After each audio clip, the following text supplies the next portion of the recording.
The clothes make the man, as the old adage goes.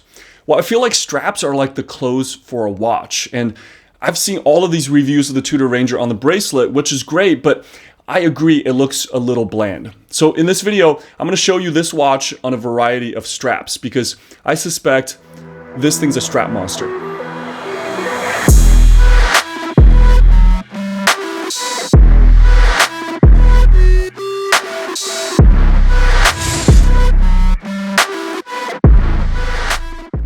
Hey guys, I'm Max and this is Watch Crunch. Are you tired of your old clunky watch form? Well, check out watchcrunch.com, the watch forum for the 21st century. And yes, an app is coming soon. So a few months ago, I made a video about the old 41mm TUDOR Ranger. That watch was introduced in 2016 and was discontinued in 2020, and it was always a bit of a black sheep of the family. In that video, I said, we would love to see this watch make a comeback, maybe a couple of millimeters smaller with one of those new in-house movements, and that's it. I would be first one in line to buy one of those. Well, TUDOR has finally answered our wishes, but now I'm a little confused because what they brought us is amongst the most polarizing watch of the year. Yes, I agree. At first glance, this watch looks a little plain. Especially on the bracelet, there's just a lot of brushed steel with not a lot of pop on that dial. And it doesn't help that the markers are painted rather than applied, like the Explorer. The dial sort of leaves your eyes wondering, searching for a focal point, which doesn't really exist. But let me point to another watch where this applies.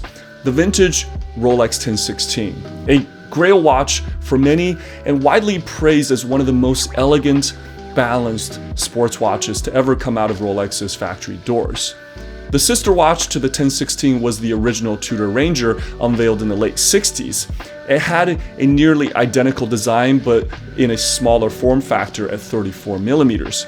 Now we have to realize the respective markets here. As Rolex pushes into the future with more embellished designs, TUDOR is looking backwards and creating pieces that take a heavy dose of watch nostalgia.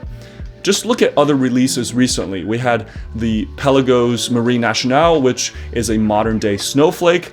Then we got the Black Bay Pro, which is a modern Explorer 2 1655. And if you've always lusted after a vintage 1016, this Ranger may just scratch that itch for you with its matte dial and pistachio colored lume.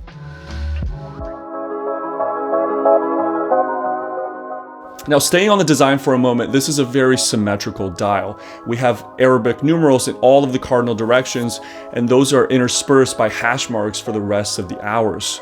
Now, we get the more modern TUDOR shield instead of the old rose logo above the center and the word Ranger below it.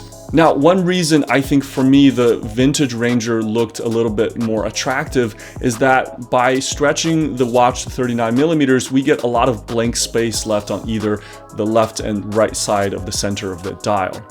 The hands are interesting, but they don't dominate, with a shovel-shaped hour and a trapezoidal tipped second hand that is painted red at the very tip. So research shows that people are generally attracted to faces with average features, meaning if you average the faces of like 1,000 people, you'd likely get something that looks attractive. Something like Jessica Alba. So think of this Ranger as the Jessica Alba of watches. Nothing jumps out, but nothing offends either. It's watches like this that can take to a lot of different strap options. I mean, think of other strap monsters out there. You have the Omega Speedmaster and my Junghans Max Bill come to mind.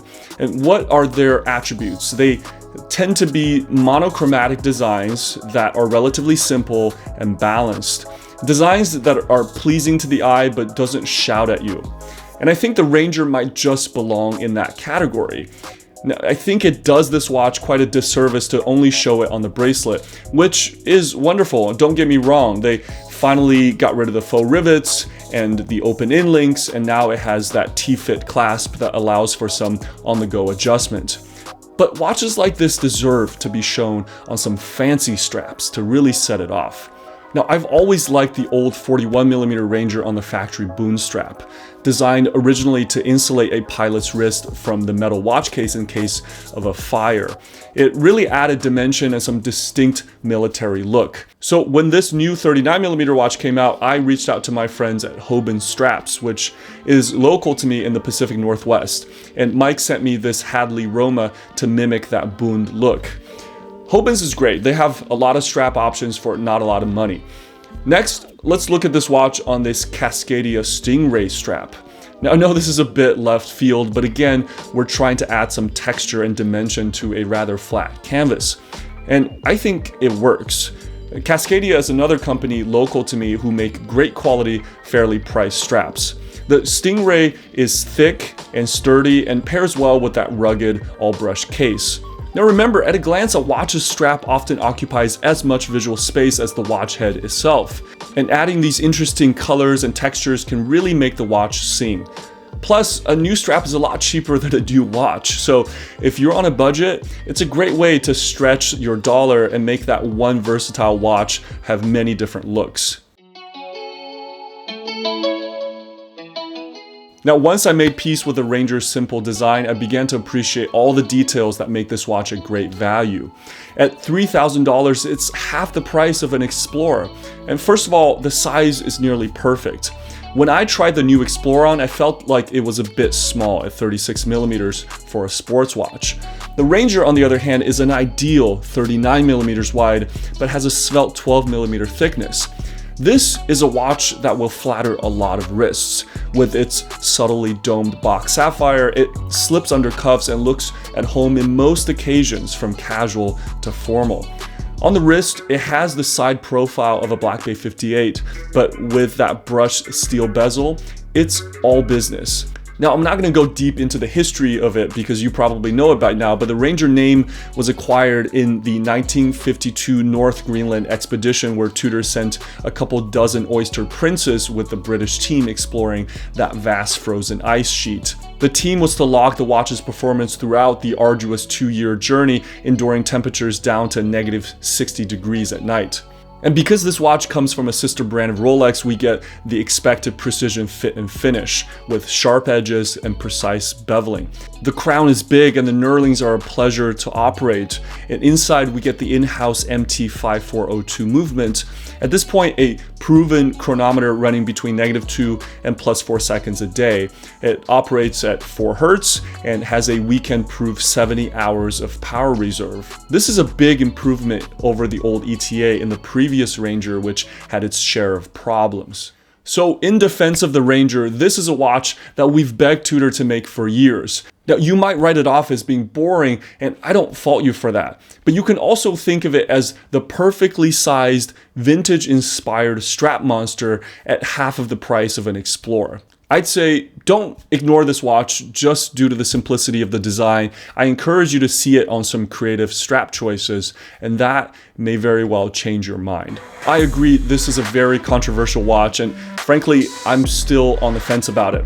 But I like to hear your thoughts, so come join the conversation on watchcrunch.com. Let me know if you agree or disagree with my points. I'll leave a link in the pinned comments below. As always, stay crunchy. I'll see you in the next one.